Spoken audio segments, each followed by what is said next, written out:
చూడండి, ఈరోజు కాకినాడ కిచెన్లో చూడండి మేము దొండకాయ కారం బూందీ కూర వండుకుంటున్నామండి. మసాలా పెట్టి వండుకోవాలండి. ఇది చూడండి, వాటికి కావాల్సిన సామగ్రిలు చూపిస్తున్నాను. దొండకాయలండి, ఉల్లిపాయలండి, పచ్చిమిరపకాయలు, కారం బూందీ అండి. కారం బూందీ వేసి వండుతారండి. కారం పొడవుగా కోసుకోవాలండి.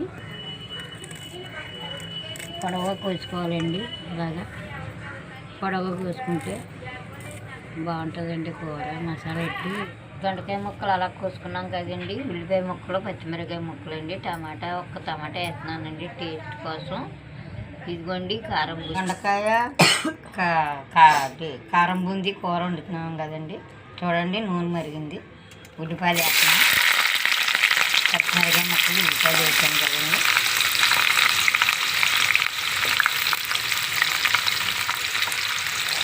ఉల్లిపాయలు అలాగే వేగాయి కదండి. ఇప్పుడు దొండకాయ ముక్కలు వేసేస్తున్నాం చూడండి. ఒక్క టమాటా టేస్ట్ కోసం వేసానండి. టేస్ట్గా ఉంటుంది. ఇవన్నీ మగ్గాలండి. ఇందులోనే ఉప్పు వేసేద్దాం. ఉప్పు మగ్గుతుందని ఉప్పు, పసుపు వేసేస్తాం.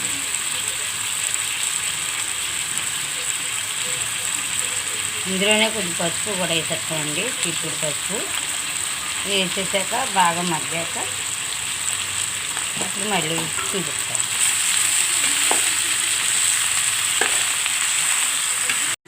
ఉల్లిపాయ ముక్కలు ఇవన్నీ కూడా బాగా మగ్గి ఎర్రగా వేగాయండి. ఇప్పుడు అందులో అల్లం వెల్లుల్లిపేస్ట్ వేస్తున్నాను చూడండి.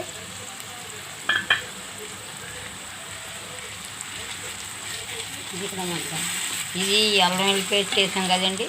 మళ్ళీ కూడా బాగా మగ్గబెట్టుకోవాలండి. మళ్ళీ 5 నిమిషాలు పోయింది. వేసిన తర్వాత బాగా కొద్దిగా మగ్గిన తర్వాత ఎగింది కదండి. ఇప్పుడు అందులో కారం వేస్తున్నాను చూడండి.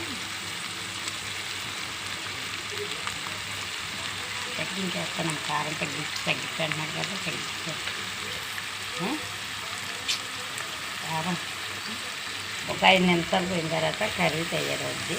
వండుతా ఉండి మీకే తినాలనిపిస్తుంది. మాకే తినాలనిపిస్తుంది. చాలా రుచిగా ఉంటుంది. కూర ఎప్పుడు రెడీ అవుద్దని చూస్తున్నారా? చాలా బాగుంటుంది. చూడండి, స్మెల్లతో ఉడుకుతుందండి. ఇంకా మసాలా వేస్తున్నాను కొంచెం. ఇది మసాలా వేసానండి.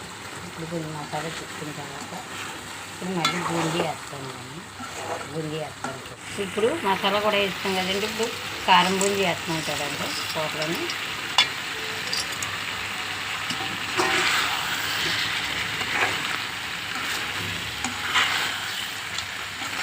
కారం బూందీ ఎవరికైనా నచ్చినట్లయితే ఈ కూరని లైక్ చేసి, షేర్ చేసి నాకు పక్కన ఉన్న బెల్ ఐకాన్ పెట్టండి.